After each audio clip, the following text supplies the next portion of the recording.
Hey, Cape Flat Stories. Hope you guys are good. Good evenings, everyone. Tonight we're gonna talk to Lloyd and Lynn. About gender-based violence, and we're gonna ask the questions and talk about the things that we are very much afraid to talk about. So I want you guys to join us tonight for another edition of Lloyd and Lynn on the couch with Lloyd and Lynn.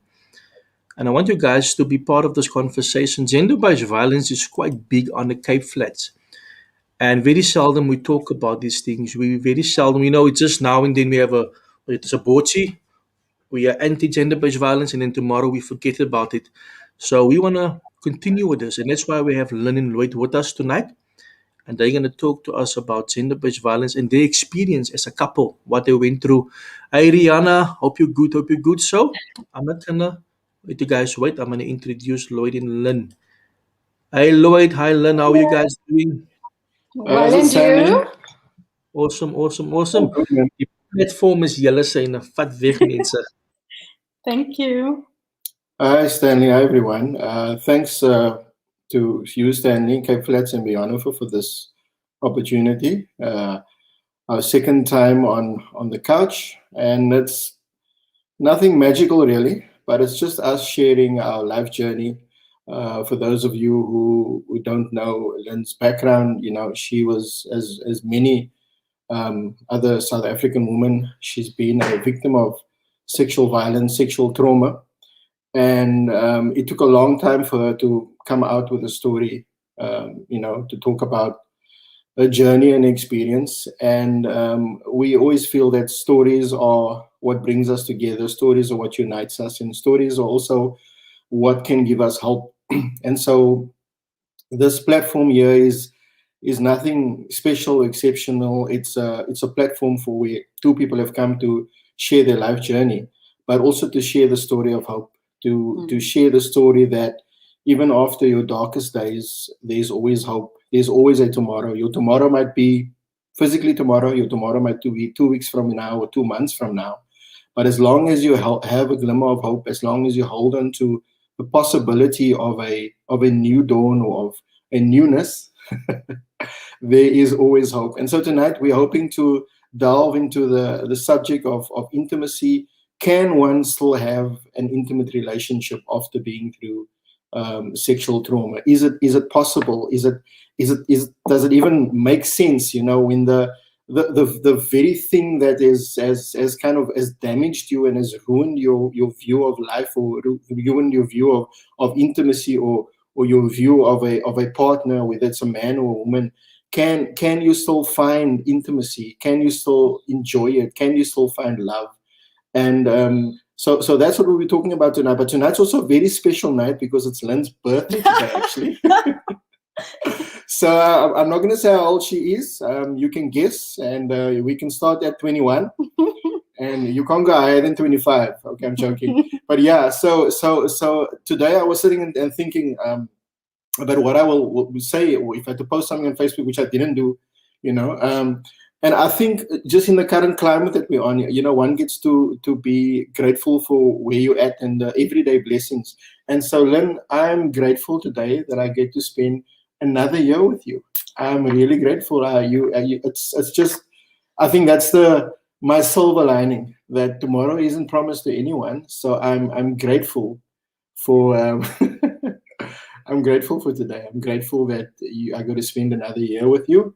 Thank you, Rihanna, Thank you. for that message. And so yeah, and so that's pretty much it, Lynn. So I don't know if you want to, I don't know where to start really. I think maybe we Yeah. should kind of we should talk through the night of the 22nd of January.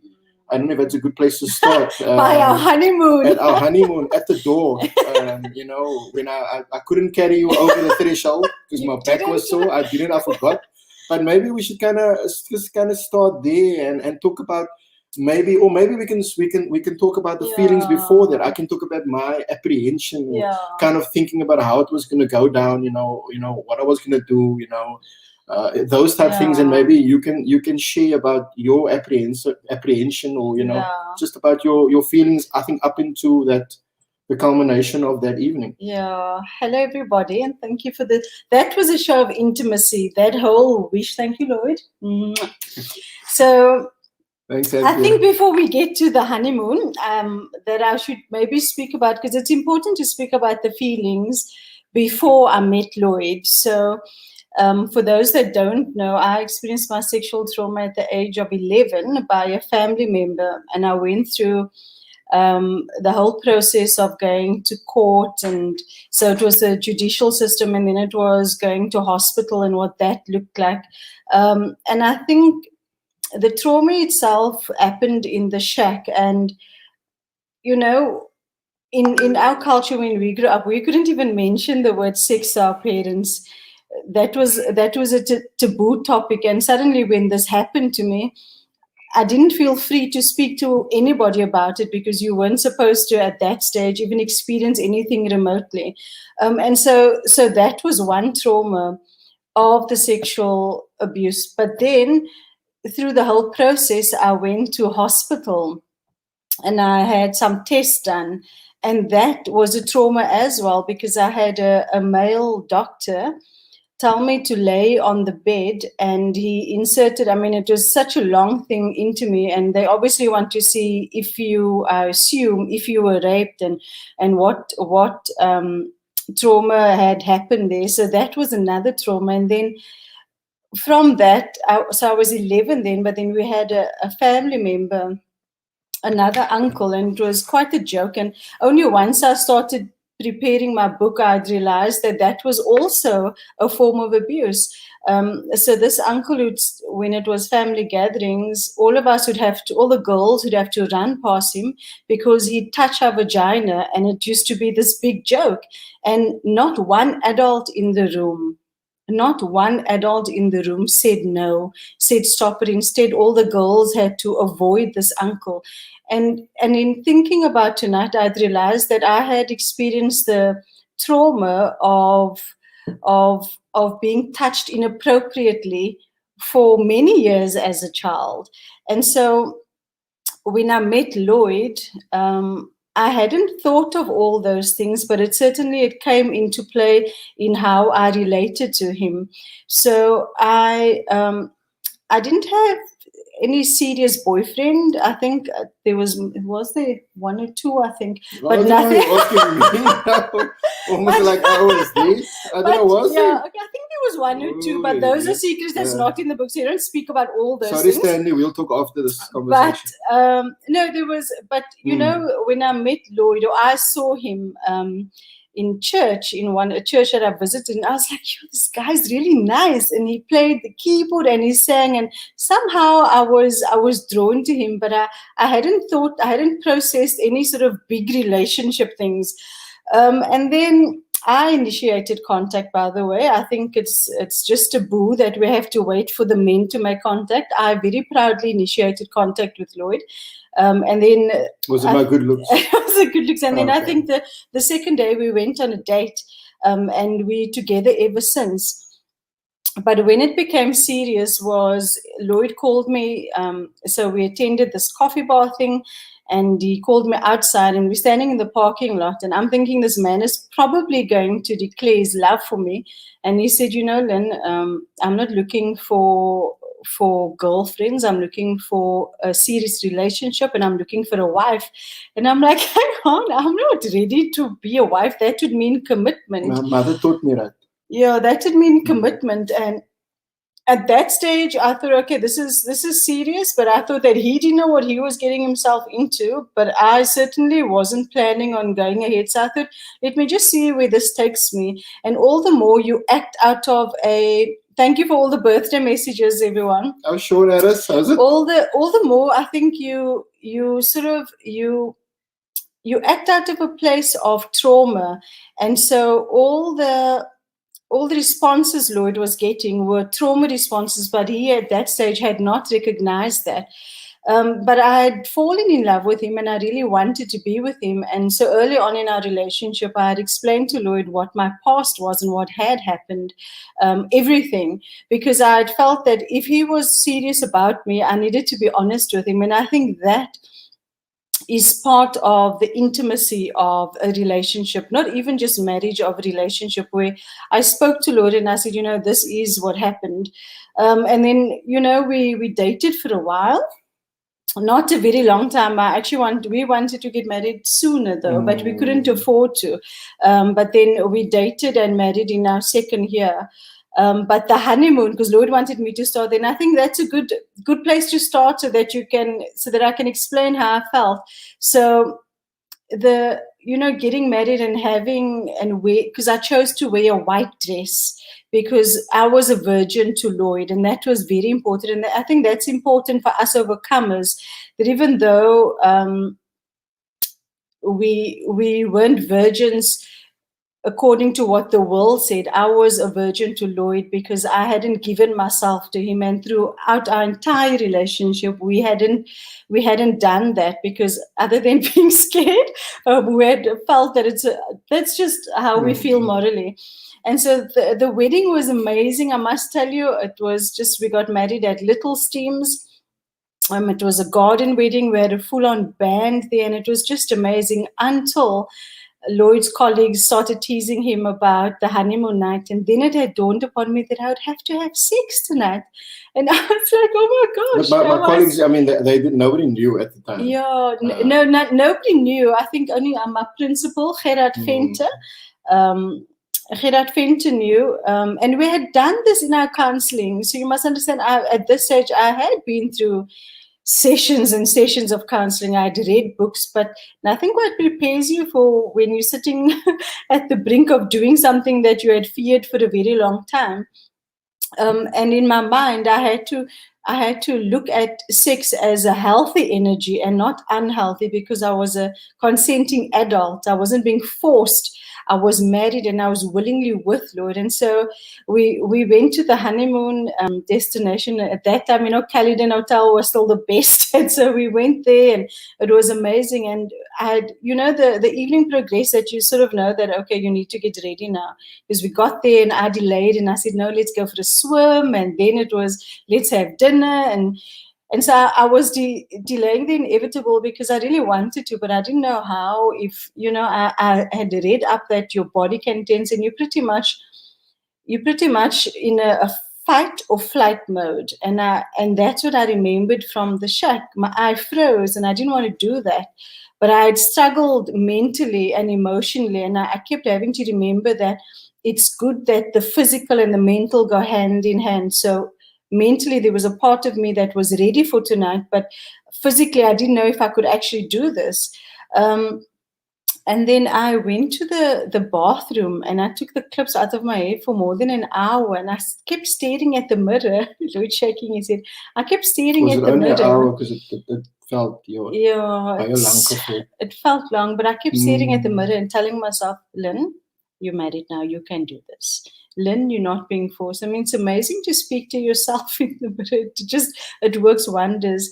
And I emerged from the bathroom, and I think what progressed from there, we obviously won't go into the nitty-gritty. As someone sent me an email asking me, we can't do that. That's not tactful. It's a family show. But once we had consummated our marriage, I felt at that stage that I had overcome 100%. I felt at that stage that no matter what had then happened in the shack, I had overcome that.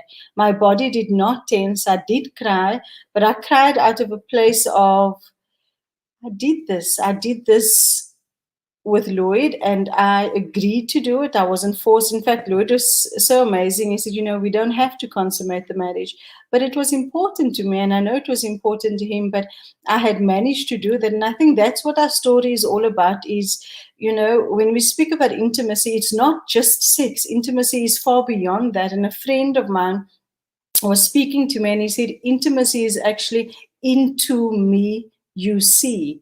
And it's Lloyd seeing into my heart and into my soul. And I think for me, that's what I saw with you as well. Hey, yeah, that's what I saw with him as well. And so when we speak about intimacy in marriage and in relationships, all of this is possible, but you have to make yourself vulnerable for that. So vulnerability isn't a place that we really want to be at, because when we're vulnerable, we give people permission to speak into our lives. And when we're vulnerable, we don't control everything. And we're such a controlling people. We want to be in control all the time, but that's not possible. Self-care and vulnerability goes hand in hand. And Hannah, actually, my daughter sent me a link today to listen to a TED talk about that, and I was amazed that all of the simple truths in life go back to how you feel about yourself and how you care about yourself.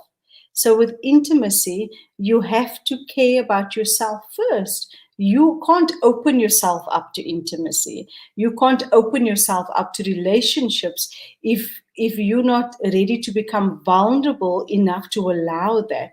And with self-care, that is vulnerability. You're making yourself vulnerable. You're putting yourself first. I feel like I'm talking too much here. Oh, okay.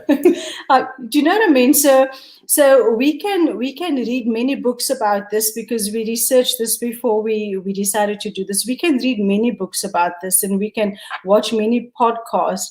But the simple truth is that you are in control of your mind and your emotions and your physical being, and what you do with that is only your decision. I think the best decision for all of us, whenever we experience trauma, is to make ourselves vulnerable. We're not meant to travel on this road alone. We're not meant to struggle alone with the things that we had struggled with. And I think for me, if I didn't speak about my sexual trauma, if I didn't speak about all those things, I don't know where I would have been today. And all that links up with all the truths, the narrative that I have is the self-care, so vulnerability, is allowing people into your life, is having real, meaningful relationships. People speak and they say their circle is really small, it's on their one hand, or they only have two people to confide in, and that's okay. That's okay to do that, providing that you have somebody in your life. Relationships are possible when you experience rape or when you were sexually abused. It is possible. And I think that there are people that they struggle to overcome. I've met some women that they can't have relationship. And I always tell them that don't say you can't. You can't now because you're dealing with this now. Sometimes it takes really long to get to the point of allowing people into your life, but it really is possible. I mean, we look at somebody like Oprah. This, when you read a story, and sure, she's an American icon and she's all out there, but she's got a real story, where she overcame and she allowed people into life. And look at her today. I'm not saying we all have to make millions like her. I wish I could, but that's a real story. And then we bring it down to someone as amazing as Caroline Peters, that's an activist for gender-based violence. When I heard her story from the Cape Flats, from Athlone, I couldn't believe that she had bore the scars of what had happened to her. So no matter who you are, whether you're in South Africa or not, whether you're a woman or a man, whether you identify as a woman or being a man, there is possibility for wholesome relationships. But it does depend on your vulnerability, and it depends on your honesty, I think. Do you have anything to say, darling? Thanks for that. I know, it's a lot. So I'm actually just sitting here and thinking about like what the journey is like for a man, like pre-married, before he's going to get married. So like you kind of think of the type of conversations you might possibly have with your friends, leading up to your honeymoon and whatever else. And I think for me, thinking about it now, it did feel slightly different. Obviously knowing, Lynn's story. So when I say I didn't have an expectation, I don't think I really had one, and not in a bad way. It's just I didn't really know what to expect, in terms of how everything was going to happen, and so I think I also only on the night when we arrived at the hotel and stuff, and you were getting ready and stuff, there's a joke I must tell you, Sna, but okay, I won't tell you what the gift my mother bought me. She's not here now in any case. But anyway, and so I remember the night with you being in the bathroom and I kind of waiting for you to make your appearance after, I think you said an hour, I think it was 3 hours, but anyway, we'll leave the details for another day. I also remember it was the excitement, really, I must say, and I think the excitement was the dominant feeling, and maybe a bit of apprehension, but it was more the excitement, and I think maybe it's because you were no longer the girl that I met a year ago. You were no longer that insecure person. You were no longer just who you were. So, as with all of us, there's growth that takes place, and so that wasn't a fear, about how it was going to happen. There was obviously a sensitivity in my heart with regards to what you had gone through, and so and maybe a sensitivity in that how it could possibly go down, but needless to say, it wasn't what's the word, it was a great experience. I don't have any other experiences to match it with, but it was definitely I think unlike what I could have expected, and so for me it's been I don't think it's ever been like I felt a void in with regards to our intimacy, and I think, like you said, intimacy is not only the act of sexual intercourse or anything like that. Intimacy is me being in your space. It's me being around you. It's you allowing me to speak into your life, and it's also allowing me to see who you are. They say you're like an onion, and you peel off layers, and that's what it's been over the years. It's been a peeling back of layers and a peeling back of seeing things. And even now, as much as Lynn learns a lot of things about me, some pleasant, some not, I also get to see other sides of her, and I also still get to be witness to some of the effects of the trauma. And although it's been a long time ago, it's like a scar, it can be a good or a bad reminder of what has happened to you. But what I like is that even today, when we were chatting about her birthday and how she feels, it was really nice that she could acknowledge some of the not so nice things that she feels when it comes to her birthday. It's good that she could share that with me, and I think that's the beauty of or the hope, I would say, that has come out of this relationship, is that she can tell me when she's not having a good day, or she can tell me when she's not feeling so lekker, and likewise on my side, and then understanding her background and understanding her history, it creates that context for me to kind of understand more where she's at, and then to take her like that, and take her having that bad day, and hoping that tomorrow will be a better day. And so that in essence was kind of that journey, and so I had to kind of also be sensitive to my friends in terms of the questions they've asked and stuff, because I couldn't expose Lynn at the time and talk about those type of things, and even when you as guys, when you come back, then everybody is like, I remember when we came back from our honeymoon, so Lynn used to live in Silvertown, and all the houses got that front stoop.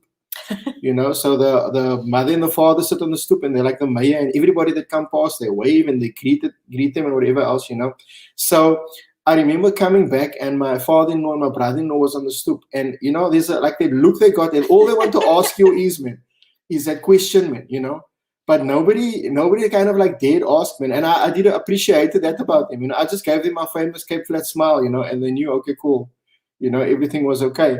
But yeah, so that, I think that generally in a nutshell was kind of my. Yeah, can I ask you something? I mean, do you think that, because it sounds like you have quite a bit of, not patience, but empathy into where I come from in my story, but do you think that it's just you, or that men in general have the capability to do that?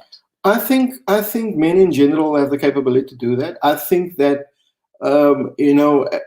I think sometimes it's a general brushstroke that we get painted kind of with the same brush, that we all like this, you know. Yeah. And so I do understand that we obviously we have to bear the brunt for the behavior of our brothers, you know, or in various stages of their lives and dealing with various, you know, their different situations and stuff. But I do believe that in men we have that innate ability to care, to protect, to be sensitive. But I think also, as in most relationship, it's twofold in terms of a giving of yourself on both sides. So as you giving of yourself, I'm giving of myself, and it's also, I think, that shared vision of what it is we want to do, we want to become, or where we, you know, what we want to work on as a couple. So I do believe that men have an innate strength to be protectors, to be sensitive, to hold, you know, their partners. I believe we have that strength. I think men and whomever identifies as a man, I think we need to be clear. But you know, I wanted to get back to Teresa Southgate.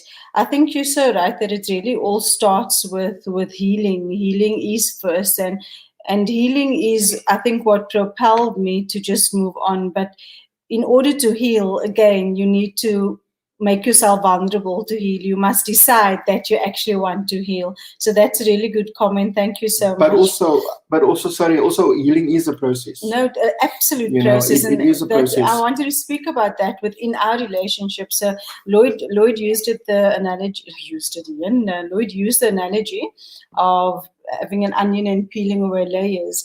And I wanted to say that even today, we're still peeling away layers of ourselves, like you said. But just to give you a classic example of a severe trigger moment I had, we went to my brother-in-law's birthday breakfast a couple of months ago, I can't remember.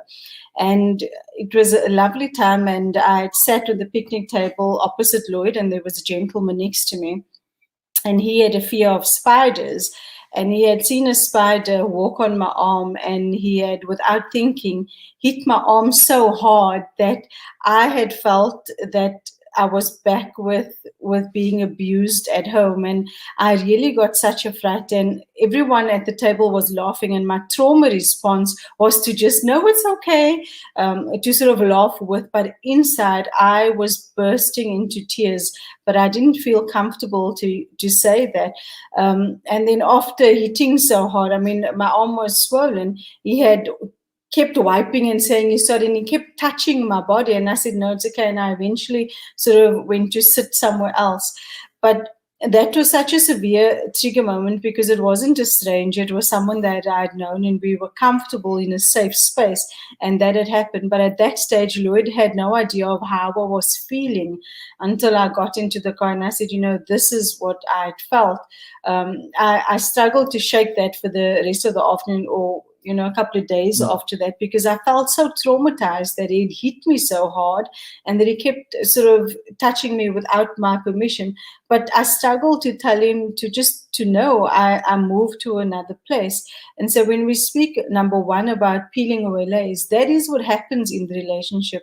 It doesn't mean that I consummated during our honeymoon, that we were on a level of intimacy or comfortability that, you know, Lloyd could see everything. It doesn't mean that. And also with being in a relationship, it doesn't bring forth trigger moments, but it certainly, it highlights it. But the good part is that I was able to tell my husband that this is how I felt, and he was able to console me and just put it into context. So relationships are very beneficial.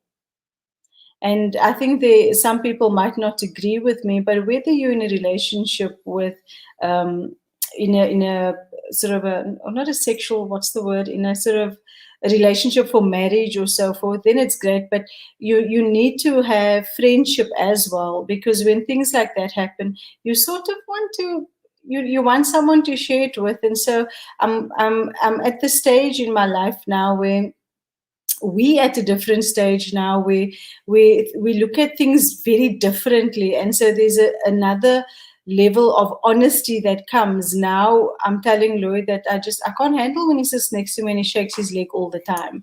Like before, I used to think, no, he's a musician and this is what they do. But he shakes his leg all the time. And somehow now I can say, Lloyd, like, can we stop? Like, he's doing it next to me now. You can't see, but he's shaking his leg all the time. It's irritating to me. But we can do this sort of thing, and that's part of being real. That's part of having a relationship. It really is a process. Like Teresa was saying, healing is such a process. I get angry when people say that you just need to heal and move on. You can't just heal and move on. It doesn't work like that. There are definite steps that you have to do towards your healing. But really, I mean, and I've said this before, I feel as if today is a good day, that I've forgiven my uncle that did it, I've forgiven the nation. But then tomorrow I don't feel like that. And that is how healing is. It doesn't mean that you're a worse person. It doesn't mean that your healing isn't true. That's just how it is. And we need to be able to acknowledge our feelings and move on from there. I don't stay in a pity party. I don't stay in a space where a trigger moment has pushed me in. But I also don't deny those feelings, because I think we live in a society that looks for happy people all the time. We live in a society where, if for me, like, I'm a mother of a household and I come from work, I must be a happy mother. When I go to work, I must be that person. But that's not true. That's a false perception of reality. And I think the more I'm with Lloyd and with my family, the more we do things like this, the more we speak about the book, the more I realize that the world is seeking authenticity. And that's, I think, what Lloyd and I did from the beginning in our relationship. We were really honest. And it wasn't easy to be honest. And so when we speak about themes of relationships and intimacy, those are fundamental aspects that we must have. Those are non-negotiable things. And sure, it takes longer for some people. Your journey would be different to mine, but this is what we do. Our faith carried us lots of times that we weren't able to. There were some times in our relationship, I remember we'd go on drives around the mountain. What's that? Chapman's Peak. So we'd go on drives all the time, and oftentimes Lloyd would lift his hand and say, do you know that place or that place? But the minute his hand came my way, sort of by my face, I'd hit it down, and he couldn't understand. And I said, I feel as if that's the family member lifting his hand to beat one of us. And so it was a process like that, and it's trigger moments like that. But after I said that, he was mindful, and he does it sometimes. But now we understand. Now I'm stronger and more mature, and he doesn't. Before, because he was so excited driving the Cortina, he'd do it all the time. But it's all a process. Yeah, it's all a process. What is the one question that somebody asked on your document? I just want to, some people sent us questions, and just, the one that wanted the intricacies of our honeymoon, we don't talk about that. But what is that? Oh, you're going too fast, love. Mm-hmm. That how can I achieve intimacy with my partner after experiencing trauma? So that's a really good question. And I think that it would differ from person to person. But I think that we need to understand that experiencing intimacy with your partner after sexual trauma is possible, but I think it's a slow and gradual experience. I think it's something that you can't rush. And I would advise reading about it. I would advise buying books and seeing a counselor, because it's such a delicate thing that you want to bring about. But intimacy really brings people closer. And I think, some practical things is, if you're not used to, if you want the intimacy and you want to have sexual intercourse, but you're scared, perhaps be practical and start with little foot rubs or back rubs or hand massages, so that you become comfortable with touch. And from there, you can just move on. It sounds crazy, and if you haven't been a victim of sexual trauma, you'd think it's even bizarre. But this is the kind of things, the kind of practical things that we'd recommend. Therapy is, for me, it's almost a non-negotiable. And when I say therapy, I in no way mean that you just have to go to a psychologist or a psychiatrist. Sometimes therapy can be with someone knowledgeable in that Area. in that area. Sometimes it can be the religious person in your life. But I certainly think therapy, and really it's talking about what you're experiencing and feeling, and then having someone in your life to speak to you about it and to give you some guidance. We all need guidance, and as much as what we're speaking about sexual trauma, all of us that is watching this, all of us that is part of this, have gone through trauma. But I think to your point as well, you know, a lot can be said for speaking to your partner. You know, speaking to them about how certain things makes you feel, or the things that make you feel uncomfortable. You know, when you become intimate with them, maybe they are trigger moments, the way he strokes your hair, or he puts his hand, you know, on your shoulder, or those type of things. And you know, because that level of communication, that's intimacy in itself, because there's a vulnerability when you're saying, I love you, but this makes me uncomfortable. You know, it's not you, it's this that you do because this makes me feel in a certain way, or it reminds me of, it's got a negative connotation, and it will take some time to kind of work through. And so that has also been part of what we've had to do, you know, over the years, is kind of talk through the uncomfortable things. And sometimes you feel that discomfort in the moment, and you don't know what it is, because maybe it's not maybe you don't feel like talking about it at that time, but there's always a time afterwards to kind of talk about that. And that is also the way how you find each other, you know, how you find how you peel off the layers, how you get to the depth of who the person is that you with, you know. So conversation, you know, being honest, being authentic, and authenticity can sometimes have an adverse effect, you know. Sometimes someone isn't ready for your authentic self. Sometimes someone isn't ready for you to be brutally honest about how you feel, you know, and sometimes it could mean, you know, it could go the other way for some people. So I think it's really, you know, it's always difficult, because there's not always one solution for every circumstance. You know, it depends on the individuals, it depends on the set of circumstances, and we are by no means experts in the field, but really what we're just trying to do here is to share our experiences, and to share even some of the stuff today. I mean, we made it for 21 years today, that we still have to deal with the little battles that we still have to confront within our relationship.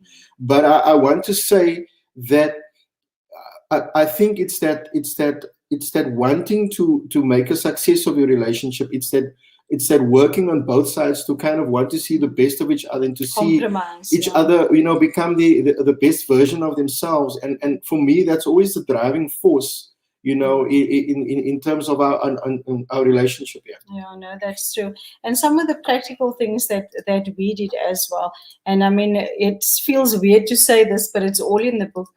A couple of years ago, Lloyd and I decided to bath together whenever we needed to talk about issues, or, you know, just a space that we couldn't. You know, when I was younger, when I was married young, we'd argue and I would walk out to the room, and then I can quite happily go and sit in my bedroom and ignore Lloyd till forever and a day. And as much as what that was okay, it wasn't good for our relationship, because we wouldn't resolve things, and we'd come together, but we wouldn't really come together. We'd come together because we'd want peace in the house. And so a couple of years ago, we decided that we'd bath together, and so we'd speak about these things. I mean, it's really difficult to jump out of the bath, grab it all, and walk out. And so, I mean, you know, the baths in most of the houses, they're small. We're not small people at all. So it's uncomfortable, but it's and that's what the relationship does. Sometimes necessary places of feeling uncomfortable. I think that's part of the whole vulnerability issue. And we talk about these things and we get, we'd get out of the bath together.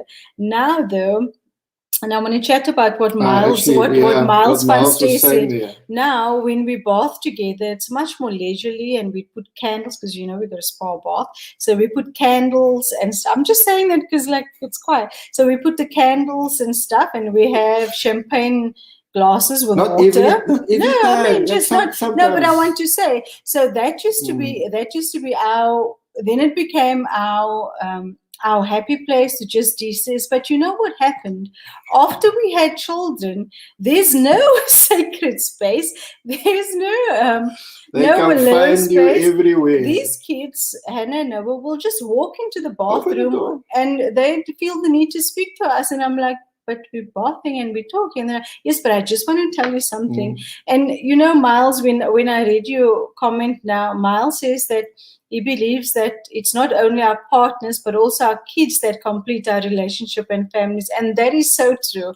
I think I can't even begin to articulate how the kids have assisted in my healing and our togetherness as a couple. They are absolutely amazing. It's a way of bringing together, and it's a way of whatever we say, how we practically do that. And they challenge us to be better all the time. They challenge us to want to work on our relationship. And we speak about authentic relationships with Hannah and Noah often, because this is what we strive to do within our own lives, and we want them to experience that as well. No, definitely. I have to agree that kids have an amazing way of sometimes highlighting things that you think you dealt with, or things that you buried, or things that is no longer there.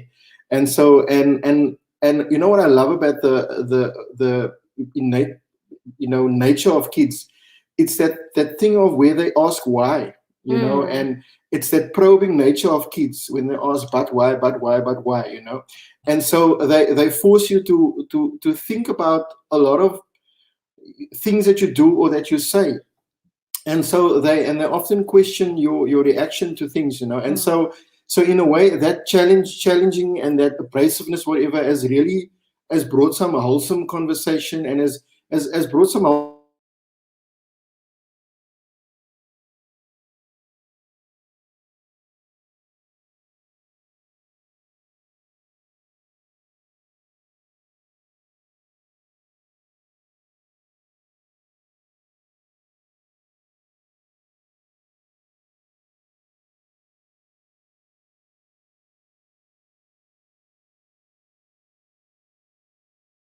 Oh, there we're back now. Oopsie.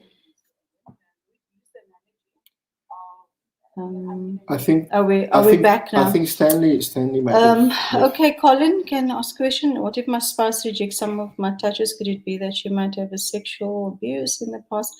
Very good question, Colin. And the answer is yes and no. That it could allude to that she has had sexual trauma in the past. And what I know is that often when there are child like myself, that had happened to me many years ago as adults, you suppress that so far back that you don't even realize that it's still affecting your relationship. So subconsciously, that could be a trigger moment of sort. Subconsciously, she is not feeling comfortable, and it might not be directly linked to you, but all her own feelings.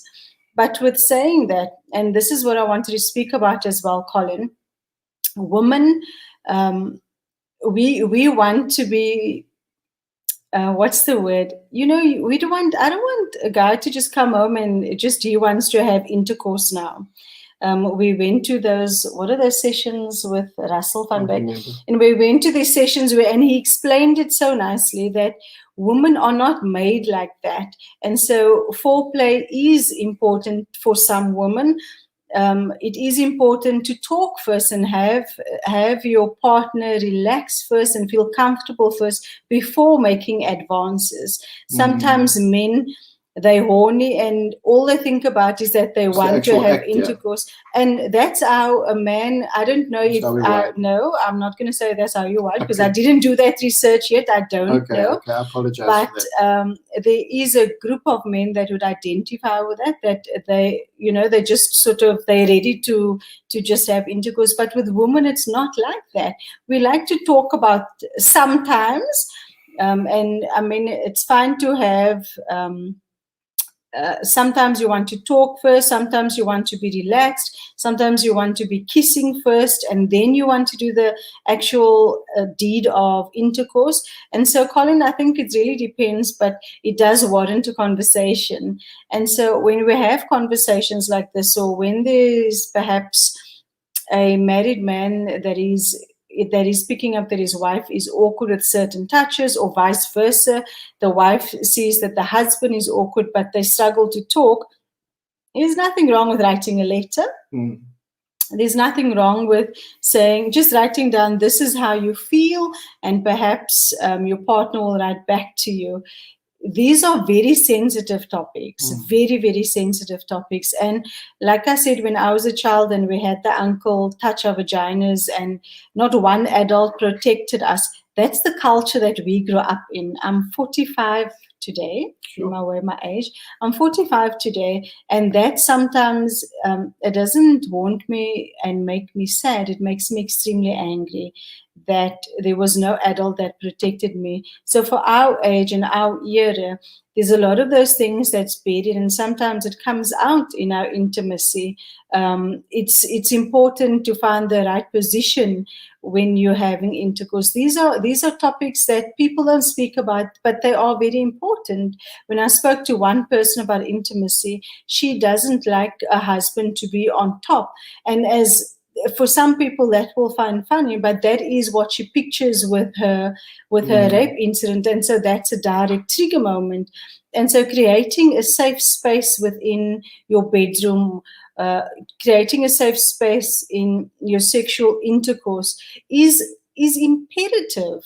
It is absolutely imperative, and it's all things within our reach. And I really think that these are things that we should really speak about. I mean, I honestly wish that it wasn't COVID and that we could actually have a personal sessions to speak about this, because I think there's a need. I think that there is a lack of intimacy within relationships because of these past traumas, and they're not being addressed. And there's so many people that are just so tired, they don't have time to address this. But if they just knew how sorting this out could just, I mean, you know, after having intercourse with your loved one, how you feel thereafter, and imagine that is how we would feel all the time, and not wait for that to happen. So there's, I mean, yeah, Colin, there's, you know, it's a yes and a no answer, but certainly. But back on what you said about intimacy, you know, there's the necessity of intimacy in a relationship, and there's something that intimacy does, you know, to your relationship, and it does to the bond that you have, and the connectedness you feel with each other. And oftentimes, you know, like life has become so bogged down with work, and even I think the stress with working with COVID now, that sometimes that's the last thing you want to do, but oftentimes it's probably the most important thing that you should do. And it's a lot of times it's about finding that space and creating that space and making that time, you know, for each other. You know, sometimes, you know, I read an article where there were people who actually will schedule time to spend together. And so Lynn and I have this thing that we do, like on a Saturday, where we'll, whether we like it or not, sometimes we'll just get up in the morning and we'll spend time at the beach, you know, and it's an inexpensive outing. So sometimes we'll make a flask. I've got my mother-in-law's old red flask here, and we'll buy some donuts along the road, or sometimes we'll pack in sandwiches from home, whatever. We put our picnic chairs in the car, and we'll go and stay at the waves, you know. So it's COVID friendly, and oftentimes it's minimal conversation, and sometimes we'd spend the morning talking.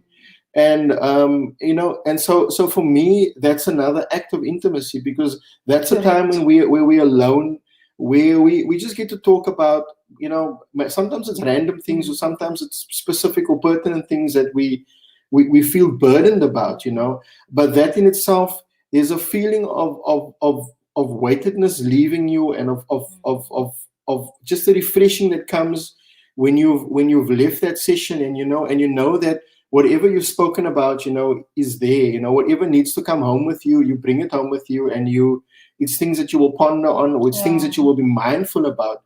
But I think that's also the other thing. Just as I'm thinking now, it's being mindful. It's being mindful of your partner, being mindful that they wire differently to how you are, that they have different stresses to how, to the ones that you experience, and then just to practice mindfulness, and understanding in terms of how their day was different to yours, and having that shared understanding, and finding each other, in that way. Yeah, and I think with that, from what I hear, it's being intentional, and that's what we have to be, is intentional with our time.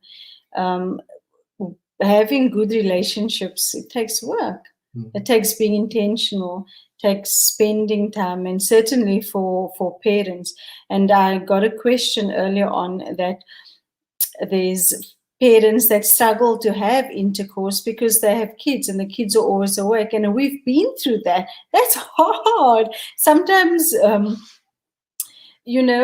the kids were younger, because they would just come into the room and we don't lock our doors or anything. And so as the intimacy grows, so does the children, and so does the reality in your house. It changes all the time. And so you just have to become really creative in working with it and working with the reality. I mean, sometimes we really just wanted to talk when Hannah and I were toddlers.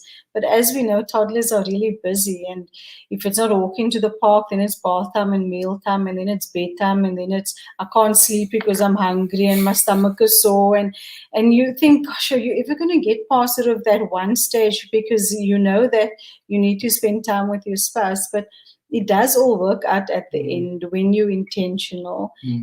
We'd wake up earlier and then spend some time together, have coffee, whatever. And then when the kids go to bed, that's what we do. Now, though, it's really nice because Noah's 18 and Hannah's 21. We tell them we'd like our space. Don't they want to go walk the dog, or don't they want to? And it's a funny place to be. I mean, they laugh and they say, "Oh, mommy, I don't want to be romantic or gay," and stuff. And I say, "Yes, I do. Can you go? Can you go walk the dog and stuff?" I mean, not all of us are at that stage, have dogs, and at that stage, it's our code name, go walk the dog. But that's the reality of where we're at. As life changes, we adapt. You don't have a choice. You either adapt or you stuck in the rut that you're in. And our relationship is worth fighting for, and I'm sure yours is too. And so you put in the effort. You put in the effort to do that. And I've said it several times, I'm not a victim of my past, and none of us should feel victimized because of our past. We use what happened to us as a stepping stone to do things like this, to talk about and have those uncomfortable questions. There's some questions that we can't answer on the live because they are too personal. We'll speak one-on-one. But if you have more questions, please email us at info@MyShack, or you can just do a direct message to the MyShack page, and we can chat. Tahir, you can get Lynn's book at Reader's Digest. Yeah. Reader's Warehouse. Or you can visit her website, www.myShack.co.za. Yeah. We can arrange delivery for you if that's easier, but visit my website. There's more interesting topics on there.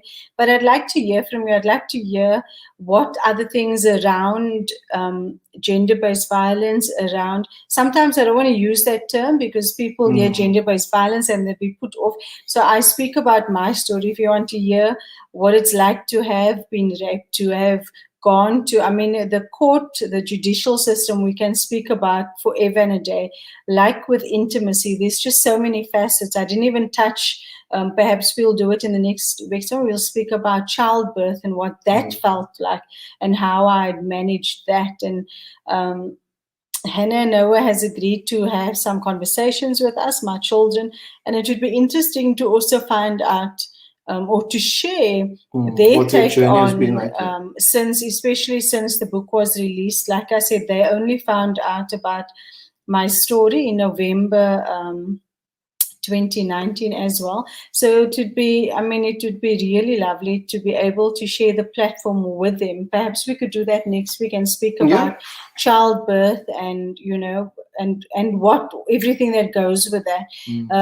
The platform that we have is, I really want to speak about the things that people want to know about. I don't want to speak about all the to-dos and whatever. I want to speak about real life things. This is my life. I can't take it back. It's all out there. And together with Lloyd, we really want to fight gender-based violence, and this is part of us doing that. So so feel free to reach out. I can say to email or to direct message on the Facebook page, and we'd be happy to answer as far as we can, or to direct you to someone who could possibly assist you. I think just in closing, it's just to say that, like I said earlier on, there is hope. There is hope. We can all be better versions of ourselves. We can all overcome, the various traumas and things in our lives, and there is a better tomorrow for you. There is really it's I don't say that as I'm sitting here without having issues or without having concerns or worries in my mind. I don't sit here. I don't say that sitting here, with being like that. But I want to say that the effort that you put into your relationship it's really worth it. It's worth putting in the effort. It's worth putting in the hard work, and it's worth sticking to it for as long, as you can. Obviously, not an abusive relationship. But it's really worth talking. It's really worth trying to find each other over and over again. And we've had to do it, because along the road sometimes you lose each other, and you have to make a concerted effort to find each other. It happens more often than not that you and there's something inside you that will kind of almost go off and say, hey, listen, you need to check in. Things aren't feeling so lekker. So it's important that you listen to that inner voice of yours as well, and do what it is that you can.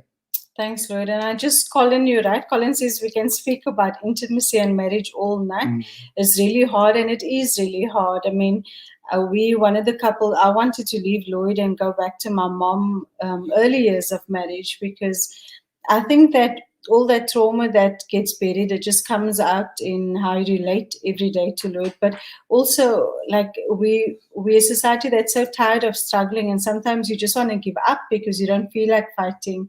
But that's the very time that you have to fight. Like Lloyd said, please don't stay in any abusive relationship. There is help for you, and if you're not sure on where to go, please send us an email so that we can assist you. But no one has the right to abuse you in any way. We do not advocate for that. And if you on this platform and you are an abuser, please do send us an email as well, because there is time for you to change. And as there's hope for victims, there is hope for abusers. That's another topic that we'll speak about. But I think that the hope and the grace that's afforded to Lloyd and I is afforded to everybody. And so we end tonight on a positive note. I'd like to say thank you for all the birthday wishes. They asked me, are you really going to do a live on your birthday? And I said, it's my privilege to share my birthday with you, and it's my privilege to be able to be with you. I'd love to have one-on-ones and have groups and stuff, but obviously with COVID, we just need to be really mindful of the reality out there. Nadine. Hello, Nadine and Paltina, and just thank you so much. Okay, there's one question. Okay, I think this needs to be the last question. Okay, let me just take this. After Oh, absolutely, Marshall. It's completely normal. I didn't trust Lloyd initially. I didn't trust any friend There's Male a friend. in no any friend, Oh. not just in a relationship, but you don't trust easily. I still struggle with trust. I still battle, and in fact, there's a friend. I was her bridesmaid 22 years ago, and only this year I sort of allowed her into my life because I didn't trust her.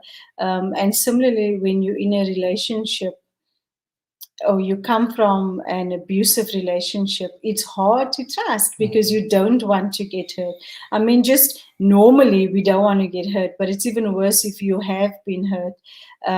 I think with dealing with trust and relationships, that's a step-by-step journey, but again, it's a journey of vulnerability.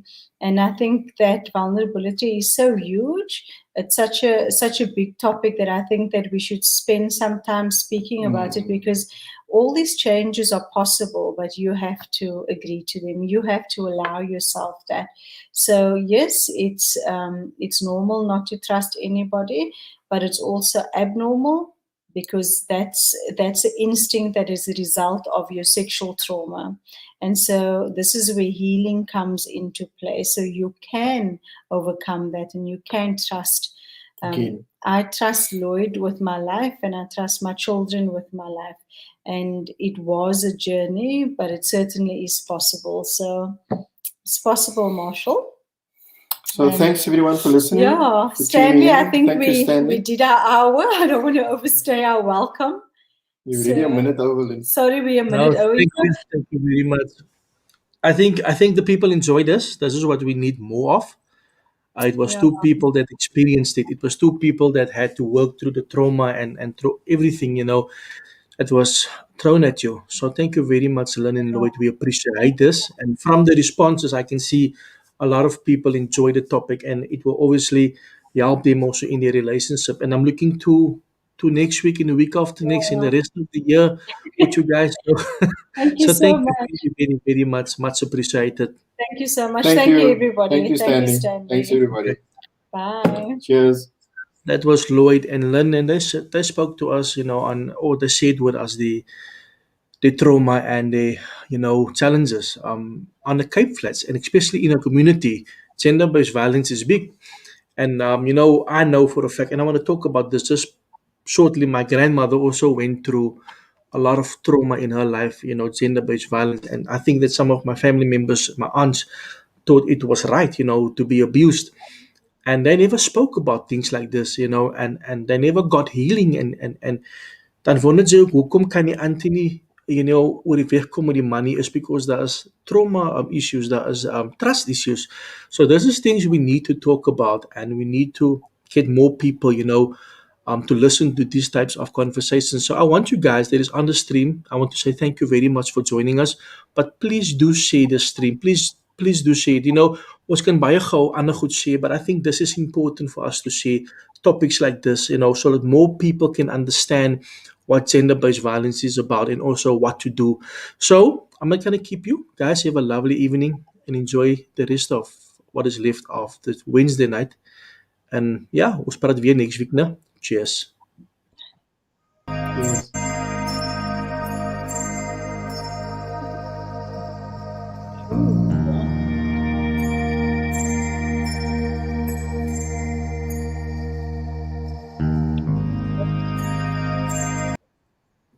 Hey, Lynn. Hey, Lloyd. Hey. All right. Awesome. Thank you very much. I can say this was great because you guys, the numbers was high, like the people that actually view it. Anything from under 50 is bad. Everything above 50 was good. So we had a lot of people 50, 60, and then we went up to 100 and then we drop again. But you had a high thing. And also the response from the people is amazing. The questions. So it will grow because now I can see deep, and the format we had tonight, just Lynn and Lloyd, that is how this platform must be. I will just be in the background, and whenever you bring on a guest, it's just between the two of you or the top 3 or 4 of you guys. No? But thank you so much. Thank you, man. Okay, Stanley. Thank you, man. I must say, Yeah. No, I was saying, when you get comfortable, ek kan heel aangepraat Nee, het nou. bro. Because now I'm comfortable. Nou kan ek al Awesome. antenne. Ek Awesome. dink ek moet Awesome. 'n 10 o'clock session hê. Okay.